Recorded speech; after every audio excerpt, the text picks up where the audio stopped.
नमस्कार, यूट्यूब ज्ञान साझा चैनल में आपका बहुत बहुत स्वागत है।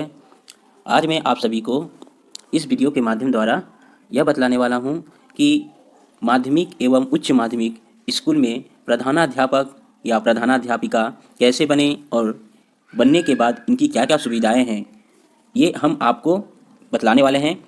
वेस्ट बंगाल में ये जो शिक्षक बनेंगे उनके लिए हैं, जो 9वीं से लेकर 12वीं तक के हेड टीचर या हेड मिस्ट्रेस के लिए जो बनना है, उनकी क्या योग्यता है, उनकी क्या क्या सुविधाएं हैं, ये मैं आपको बतलाऊंगा। इन प्रश्नों के द्वारा आपको उत्तर भी मिलेंगे और आपकी जानकारी प्राप्त होगी। इससे शुरू करते हैं। पहला है कि प्रश्न आपका, असिस्टेंट टीचर कितने वर्ष नौकरी करने पर प्रधानाध्यापक या प्रधानाध्यापिका हो पाते हैं। असिस्टेंट टीचर पहले मैं आप लोग को क्लियर कर देता हूँ, जिसे हम सह अध्यापक कहते हैं। सह अध्यापक आप होने के बाद ही आप हेड टीचर बन सकते हैं। तो हेड टीचर बनने के लिए आपकी 9वीं से 12वीं के लिए कितने वर्ष आपको नौकरी करना पड़ता है, वो कम से कम आप धर के रखिए 10 वर्ष। आप 10 वर्ष करेंगे अपना ड्यूटी, उसके बाद आपको योग्यता प्रधानाध्यापक के लिए बन जाते हैं। अभी इसी पर दूसरा प्रश्न नहीं है, जिसे मैं और क्लियर करूंगा। प्रधान शिक्षक या शिक्षिका होने की प्रक्रिया क्या है, उसी से रिलेटेड है। पहला से दूसरा में थोड़ा इसमें ज़्यादा डिस्कशन किया गया है। जूनियर हाई स्कूल में न्यूनतम 5 वर्ष और माध्यमिक उच्च माध्यमिक स्कूल में न्यूनतम 10 वर्ष असिस्टेंट टीचर पद पर नौकरी करने पर प्रधान शिक्षक या शिक्षिका पद के लिए आवेदन किया जा सकता है। यहाँ पर जूनियर हाई स्कूल जो मिडिल क्लास की स्कूल है 6 to 8 क्लास के लिए, यहाँ पर 10 वर्ष जो है ये इधर होगा जूनियर हाई स्कूल के लिए, और 5 वर्ष कम से कम आपका उच्च माध्यमिक या तो उच्च माध्यमिक में आपके ड्यूटी करने पर आपको प्रधान अध्यापक का या अध्यापक बन सकने की आपकी योग्यता हो जाती है। और इसके बाद आप तुरंत बनते नहीं हैं, उसमें और भी है। जैसे West Bengal school service commission के द्वारा आपका एग्ज़ाम होता है, और इस एग्ज़ाम को पास करने पर, इसके बाद इंटरव्यू होने पर आपको प्रधान अध्यापक या अध्यापिका बन जाते हैं। तो मैं आपको क्लियर कर पाया। 10 वर्ष आपको जूनियर हाई स्कूल और 5 साल आपको माध्यमिक या उच्च माध्यमिक में ड्यूटी करना पड़ेगा। इसके साथ आपको West Bengal school service commission जो है उस बोर्ड के द्वारा परीक्षा होती है हेड टीचर के लिए। उस परीक्षा पास करने पर आपका इंटरव्यू होता है। ठीक है, आपका गवर्नमेंट स्कूल जो है उसी में आपका एक्सपीरियंस होना चाहिए। आप प्राइवेट स्कूलों का यहाँ एक्सपीरियंस नहीं कहा जा रहा है। ठीक है, फिर उसके बाद प्रधान शिक्षक या शिक्षिका पद पर नियुक्त होने पर कितना मिलता है, मैं आपको बतलाना चाहता हूँ। यहाँ पर उत्तर में जो मैं लिखा हूँ लेवल 16 जो कि रूपा 2019 में एक नया पे कमीशन के जरिए से स्लैब बनाया गया है कि लेवल के हिसाब से लेवल आपका 16 जो है उसमें बेसिक स्टार्टिंग होता है 56,100, और 56,100 पर ही आपका कैलकुलेशन होगा अलाउंस का। डीए जैसे कि 14%, ये आपका महंगाई भत्ता, और 12% HRA और मेडिकल अलाउंस 500 रुपया मिलाकर आपका ग्रॉस सैलरी 71,186 रुपये आपका हो रही है। और ये जो सैलरी आप 71,186 रुपये हैं, ये आपको फ्रेशर के हिसाब से मैंने बतलाया हूँ। यानी कि अगर आप नियुक्त होते हैं डायरेक्ट, अगर कोई भी एक्सपीरियंस ना हो, और West Bengal municipal service commission, माफ करिए, West Bengal school service commission के द्वारा आपका अगर एग्जाम होता है तो हेड टीचर के लिए, तो आप लेवल 16 के हिसाब से ये सैलरी होता है 71,186। अब यहाँ पर रहा कि जो एक्सपीरियंस प्राप्त कर चुके हैं, जो 5 साल पढ़ाए हैं माध्यमिक उच्च माध्यमिक में, और उसके बाद आपका 10 साल पढ़ाए हैं जूनियर हाई स्कूल में, तो इसके बाद उन लोगों को इंक्रीमेंट हो जाने के बाद जाहिर सी बात है कि वो न्यू बेसिक में आ जाते हैं। तो न्यू बेसिक में आ जाने के बाद आप जब हेड टीचर के लिए अप्लाई करते हैं और आपकी जब नियुक्ति होती है, तो उसके बाद से ही आपकी बेसिक बनती है, ना कि आपकी न्यू फ्रेशर के हिसाब से बनती है। मैंने ये समझाने के लिए आपको लेवल 16 बताया हूँ। आप जब एक्सपीरियंस प्राप्त करके, जैसे 5 साल की एक्सपीरियंस प्राप्त किए और उसके बाद जो आपकी इंक्रीमेंट लगी है जिस साल की, उसके बाद आप सीधा आप लेवल 16 में, उस साल में 5 साल के बाद ही आपका कैलकुलेशन किया जाएगा, ना कि आपका फर्स्ट ईयर से कैलकुलेशन किया जाएगा। तो मैं आपको समझा पाया यहाँ पर। फिर वो मैं बता दिया इंक्रीमेंट प्रोसेस किस तरह का है, रोपा 2019 प्रोसेस के अनुसार है। ये आप PDF मोड में देख सकते हैं। वेस्ट बंगाल रोपा 2019 सर्च करिएगा तो आपको मिल जाएगा, उसकी स्लेब बनाई हुई है।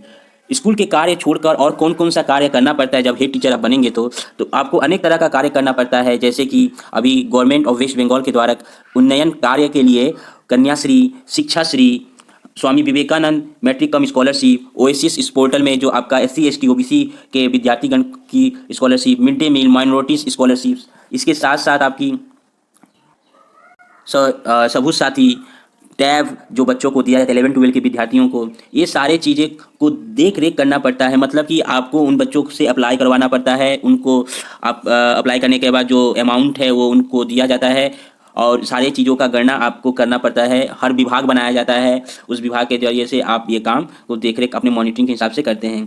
इसके अलावा 11वां 12वां में जो बच्चे रजिस्ट्रेशन कराते हैं उनको इनरोलमेंट फॉर्म भरना, प्रोजेक्ट प्रैक्टिकल्स मार्क्स अपलोड करना, मोबाइल खरीदने के लिए बच्चों को छात्र छात्राओं के अकाउंट में जो पैसा भेजता है उसका वाउचर इकट्ठा करना है कि गवर्नमेंट को तो हमको हिसाब देना पड़ता है ना, उसके हिसाब से। बांग्ला शिक्षा पोर्टल जो वेस्ट बंगाल की एजुकेशन डिपार्टमेंट के तरफ से ही एक बनाई गई है, बांग्ला शिक्षा पोर्टल, उस पोर्टल के माध्यम द्वारा 5वीं से 9वीं श्रेणी के विद्यार्थियों का मार्क्स अपलोड करना, उनकी डिटेल्स अपलोड करना, सब चीज़ें जो हैं आपको ये करना पड़ता है। वर्ष में कितना दिन छुट्टी मिलता है और CL PL मेडिकल लीव कितना होता है? देखिए, वर्ष में 65 दिन की छुट्टी रहती है। इसके अलावा 65 दिन की छुट्टी में आपका वेकेशंस होते हैं और हॉलीडेज होते हैं। इसके अलावा CL जो है आपका पर्सनल जो है 14 मेडिकल होते हैं, माफ करिए 14 CL होते हैं, मेडिकल आपके 15 मिलते हैं। और वर्ष में मेडिकल छुट्टी ना मिलने पर 365 मेडिकल छुट्टी जमा करना पड़ता है। अगर आप मेडिकल छुट्टी नहीं लीजिएगा तो आपको 365 दिन का मेडिकल छुट्टी जमा रहता है, जिसे आप पूरे लाइफ में यूज कर सकते हैं। CL ना लेने पर यह व्यर्थ हो जाता है। अगर आप CL 14 दिन का नहीं लेते हैं तो वो बेकार हो जाएगा। कोई EL या PL नहीं मिलता। EL अर्न लीव जो बोलते हैं, ठीक है, तो वो आपको नहीं मिलता है, ना PL मिलता है। ठीक है, यहाँ तक मैं समझा पाया। ये आपको छुट्टी की जानकारी दी। अब उसके बाद कार्य के दौरान, ये जो आप जानते भी हैं फिर भी मैं बता देता हूँ, कार्य के दौरान मृत्यु हो जाने पर नौकरी मिलता है क्या? हाँ, अगर आपके डिपेंडेबल जो हैं उनको नौकरी मिलेंगे, जैसे स्त्री हो गया, पुत्र हो गया, पुत्री हो गया, उनको आप नौकरी मिलता है। या तो माँ भी हो सकते हैं, उनको भी मिल सकता है। जब आपके इकलौता आप रहें और शादी ना हो तब आपको ये दे सकते हैं। अब इसके बाद जैसे कि मरने के बाद और क्या क्या सुविधाएं मिलती हैं, जो आपकी डिपेंड हैं, स्त्री है या माँ है, उनको फैमिली पेंशन मिलते हैं, ग्रेच्युटी मिलती हैं। ये जो सरकारी नियम के अनुसार ये उन्हें दिया जाता है। पेंशन की दर क्या होती है? अंतिम बेसिक पे का 50%। मान लीजिए किसी का बेसिक है आपका 50,000, तो उसकी आधा आपका 25,000 के बेसिक पर, उसके बाद अलाउंस जो भी DA है वो सब मिलकर आपको फिर वो पेंशन रूप में मिलती है। वेस्ट बंगाल में अभी भी पेंशन स्कीम शुरू है, बंद नहीं है, मतलब चालू है। ठीक है। प्रधान शिक्षक या शिक्षिका बोनस प्राप्त करते हैं क्या? साधारणतः 40,000 कम आय वाले कर्मचारी बोनस प्राप्त करते हैं। बेसिक का आपका 40,000 अगर है, उससे नीचे तो आपको मिलेगी 5200 के करीबन। आपको ईद या तो दुर्गा पूजा के अनुसार अपने जो भाई, जो मुस्लिम भाई, उनको ईद में मिलते हैं, जो आपका हिंदू लोग हैं उन्हें दुर्गा पूजा में दिया जाता है। तो इस तरह मिलता है। बाकी जो इनसे ऊपर में आ जाते हैं तो उन्हें क्या है कि बोनस नहीं मिलता है, उन्हें फेस्टिवल रिकवरी बोलकर एडवांस में उन्हें पैसा दिया जाता है, जिसे महीना महीना काट लिया जाता है वही पैसा। मातृत्व अवकाश कितना दिन का होता है? 180 दिन का होता है, यानी 6 माह का बच्चे होने के पहले ठीक और बाद तक 6 महीना तक, मतलब कुल मिलाकर 6 महीना तक मातृत्व अवकाश मिलते हैं जो मम्मी गर्भवती होती हैं। उसके बाद आगे बढ़ते हैं। कितना साल बाद ट्रांसफ़र होता है, पद्धति बताएं। साधारणतः 5 साल के बाद प्रधान शिक्षक ट्रांसफ़र हो सकता है।